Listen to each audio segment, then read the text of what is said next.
It's a good day to convene folks for the purpose of really, I think, highlighting the importance of bipartisanship in terms of managing and getting things done in local government.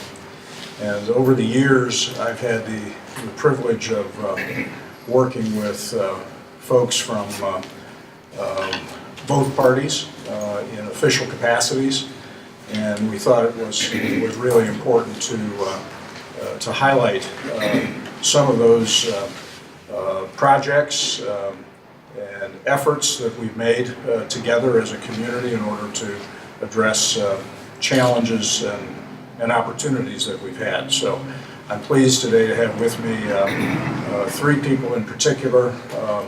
Kelly Kirk, who had been the liaison, local regional liaison for Congressman Mike Oxley for many years. Also bent to her right, Rick Siferd, who was city law director, but also chairman of the Democratic Party, and also at one point a candidate for Congress for this district. And then to Rick's right is Ben Rose, who was for many years the state representative from this district, also I believe the second highest position in the House, and I've forgotten what, was that the whip? I was the assistant Republican leader. Assistant Republican leader in the House, and then eventually ran for state auditor. Ben also served in the President Bush's Pentagon, and later came back to Ohio and served in the Department of Health. So those as just brief introductions.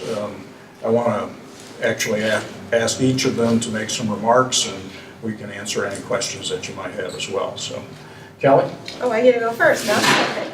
Well, I have known Dave for a long time. Actually, goes back long before either one of us were in these positions. Linda's parents and my parents went to high school together, and Linda and I both, when I first began public service, Linda and I both worked at the courthouse. So after 5 years at the courthouse, when I went to work for Congressman Oxley, where I spent 25 years, I had the opportunity to work with Dave quite a bit. One of my jobs at the Oxley office was to facilitate issues dealing with the federal bureaucracy. Fortunately, I worked for a man who didn't believe in the federal government micromanaging things, and so it made that easy as far as helping local governments, and I had the opportunity to work with people in 4 or 5 counties.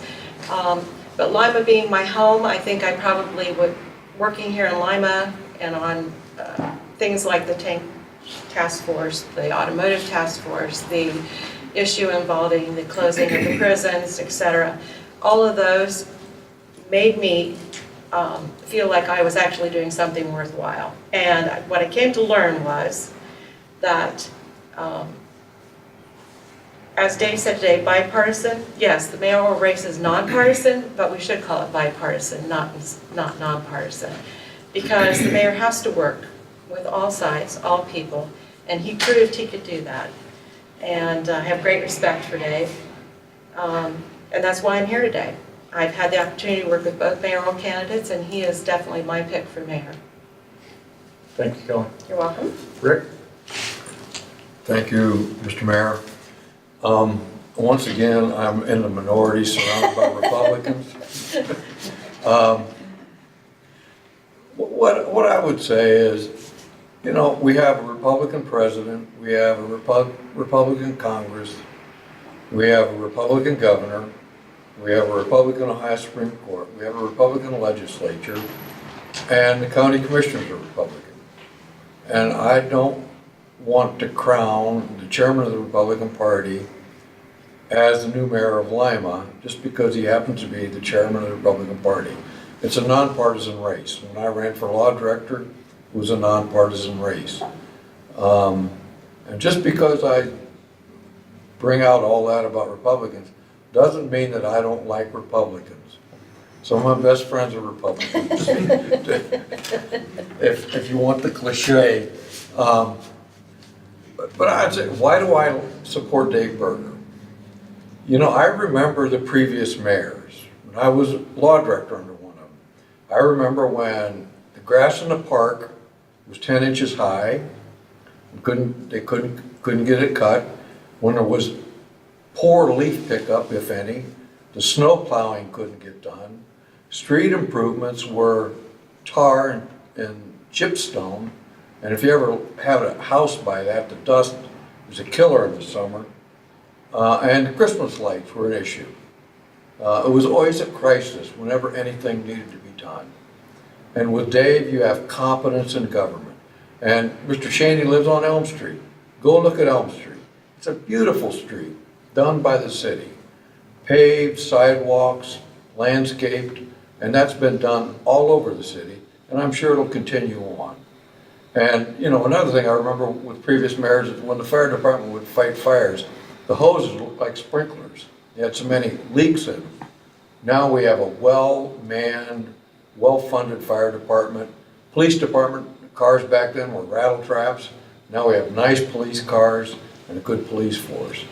So I know Mr. Cheney needs a job, currently being unemployed, but I see that's no reason to go for an unknown quantity when we have a known competent quantity that's been a good mayor for many years. And just because he's been a mayor for many years, there's no reason to change. Thank you. Thank you, Rick. Ben? For a number of years, I've supported Dave Berger in our nonpartisan elections. And I've had an opportunity to look at the performance of local government from a number of aspects. I started my public service career after I got out of the Navy as a city prosecutor under Mayor Chris Morris and Law Director Walt Lawson. I served in the legislature as a ranking Republican on the Finance Appropriations Committee and was the Republican Party's lead spokesman on fiscal and budget issues. Served on the State Controlling Board, which on a bi-weekly basis oversaw the expenditure of state and local funds. Served in the Department of Navy and helped design their base closing procedures.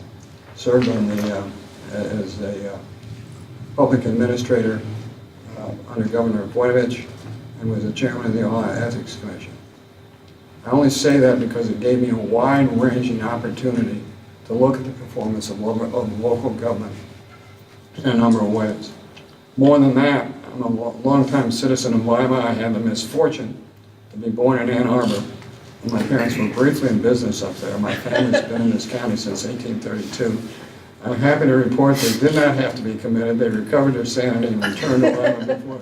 I remember living in Ann Arbor. I'm a product of the Lima City School District, and I'm committed to the future of this town. From time to time, people have asked me, "Ben, why don't you run for mayor?" And I have a simple answer. On my best day, I can't do half as good job as Dave Berger. And I think that same analysis based on my experience can be applied to Dave Berger's opponent. On Mr. Cheney's best day, he can't do half as well as Dave Berger.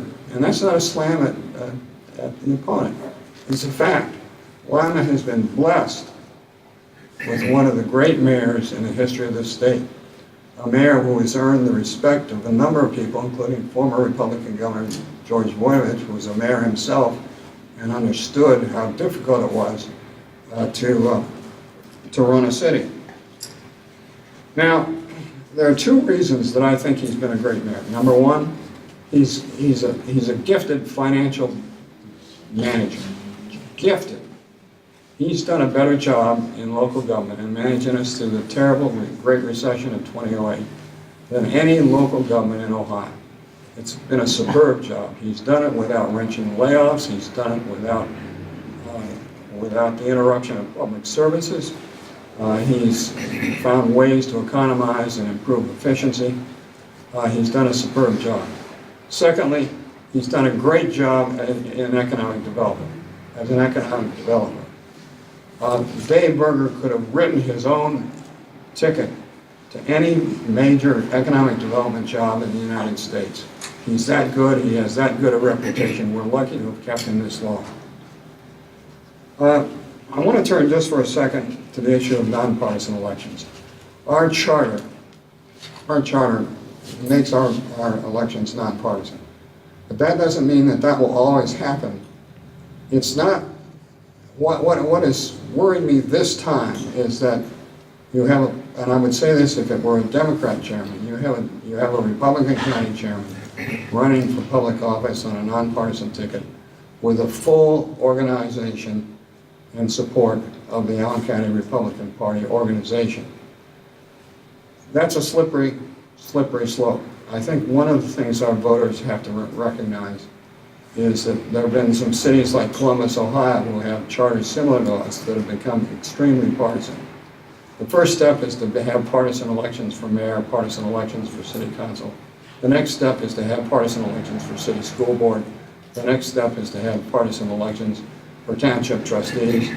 That's not been very effective for Republicans, by the way, in Franklin County. They can't elect a Republican anymore, except for a few solid incumbents who feel that they have to stay on till death because they can't be replaced by another Republican. In the early 1970s, when I returned to Lima from law school, Kent McGee, one of the great Republican county chairmen, asked a group of created a study group in the Allen County Republican Party to look at the question of whether the Republican Party should push a charter amendment to make our partisan elections. When that group came back and McGee reviewed their findings, he came to a couple of conclusions. One, it's a terrible idea for the citizens of Lima. Number two, it's a terrible idea for the future of the Republican Party, and we never did it. Voters, I think, need to take a look at Washington. Do we want to repeat the partisan gridlock that you have in Washington? Do we want to have a government where people do what, to quote the current insurance advertisement on TV, that's what they do when everything the other party does is wrong and everything you do is right, and you can't compromise on a good idea from the other party because somebody might get the credit. Local government only works when people can compromise, can work for the betterment of the city, and don't have a partisan hat. The final point I'd like to make is, in my experience as a public administrator in the Navy Department and in state government in Ohio, and watching the sins of public administrators through my eyes as chairman of the Ohio Ethics Commission, I think there are two issues that every good public administrator has to pay attention to. And they're issues of focus and attention span. First, you have to have enough attention span to pick out the issues that are most important and enough attention span to focus on those economic issues that are most important, those financial issues. Secondly, you have to have attention span on your job. When you have two jobs, you're serving two masters. There are only three outcomes that I can see from having a party chairman, whether he's a Republican or a Democrat, be the mayor of Lima. Number one, he'll do a good job as mayor and a terrible job as party chairman. Number two, he'll do a good job as party chairman and a terrible job as mayor. Number three, he'll do a mediocre job at both. Rick, my Democrat friend, one of the reasons that we win in Allen County is we've had chairmen who have intense focus on the quite honorable job of being Republican Party chairman and spend enormous amounts of time on it. Keith Cheney cannot, I'm mixing my candidates here, Keith Cheney cannot do a good job as Republican chairman and do a good job as mayor. He's got to choose. For all those reasons, I think it would be a tragedy to turn our backs on one of Ohio's great mayors, not only currently one of Ohio's great mayors, but perhaps in the history of this state, one of the great mayors in the history of Ohio. Thank you. We'd be glad to answer any questions.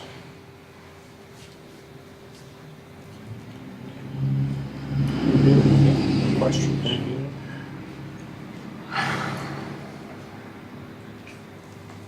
Mayor, just talking in general, why this was necessary. Did something spur up in the debate the other night, or just general? Well, I think we're at a point in the campaign where the issue of, and actually it came up on the radio the other morning when Mike Miller was interviewing my opponent, and he introduced him as the former Republican Party chairman.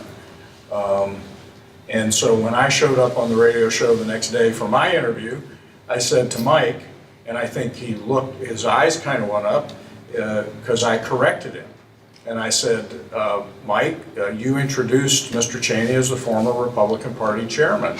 And I said, he was formerly on the Board of Elections, and he resigned from that position, but he did not resign from the position of party chairman, and he has made it clear that he intends to continue to serve as Republican Party chairman, even if he's elected. So yes, that was the occasion that prompted the need for us to elevate this issue. I think it's not clear. Obviously, if Mike Miller, who's in the media and who's well informed, was not clear about that, then I think the vast majority of folks in our community would also not have a clear idea about that.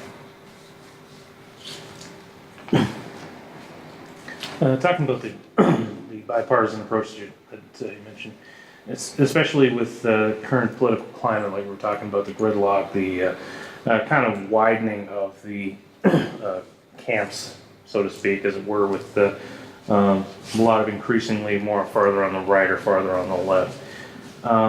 Is it harder to kind of get that message out? I mean, with being such a partisan political climate, to kind of sort of get that message out that there are ways of trying to reach a common ground? Well, I think that is the climate, and that's why we need to be careful. We need to be deliberate around this election. I think we have done an exceptional job in our community collaborating across party and stakeholder lines. And I talked, in 2 weeks we're going to, I'm taking a delegation to Washington for, as a part of Task Force Lima, and we're going to visit the entire Ohio delegation, Democrats and Republicans in the House and the Senate. We're going to go to the Pentagon, and we're there with Republicans and Democrats that are part of our stakeholders locally, and we're going to go talk to our representatives about what's been happening at the JSMC and why it's important that we continue to have the solid bipartisan support that has existed to get us through the crisis of the potential closure of the tank plant. To me, we have living examples of the success of working together across those lines in order to make certain that we preserve the economic assets that we have and that we ultimately grow our community in positive ways. So I think it's very clear that we have benefited from that approach, and we ought to continue it. Mr. Mayor, if I could add just one thing in terms of the actual political performance of Republicans in Lima, in terms of being voters. There's a strong tradition in Lima, in the Fourth Ward particularly, where Republicans are more than happy to vote for a Democratic probate juvenile judge because they think the incumbent in 2 cases, Judge Kenworthy and later Judge Derryberry, is well qualified and simply should not be turned out because he has a Republican challenger. In the recent primary, given the abysmal turnout, as a footnote, Keith Cheney, a Republican trading on the fact that he was a Republican, lost his own ward in the Fourth Ward in a small turnout election. Traditionally, Dave Berger has done very well with Republican voters in the 4th and 7th wards. We'll see how that comes out this time with a greater attempt by the Republican Party to identify their candidate as a Republican endorsed candidate. But there's a real history of Republican voters splitting their tickets when they see a qualified Democrat. They don't care.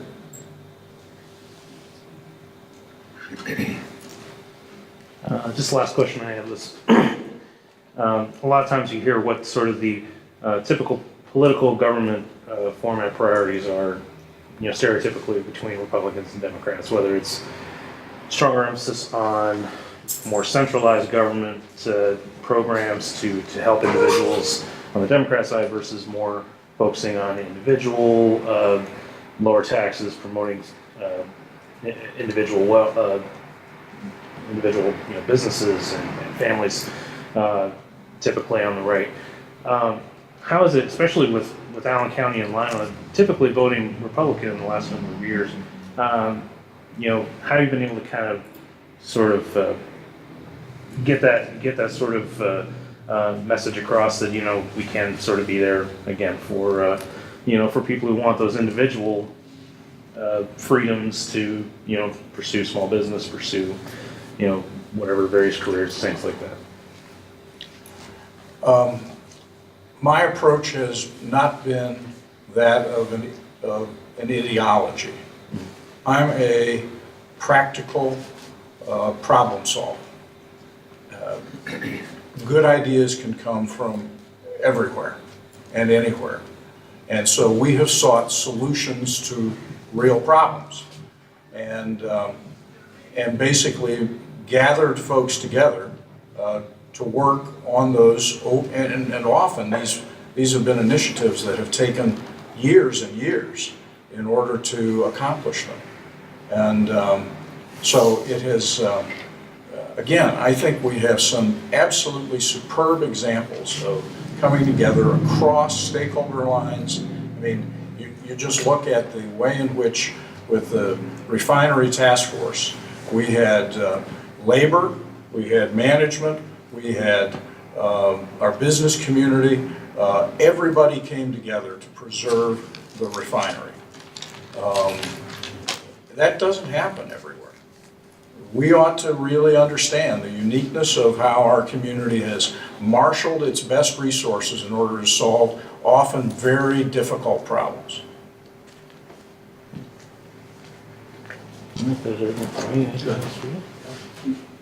Okay. I appreciate it. Thank you. Thank you for taking the time to be here. We appreciate it.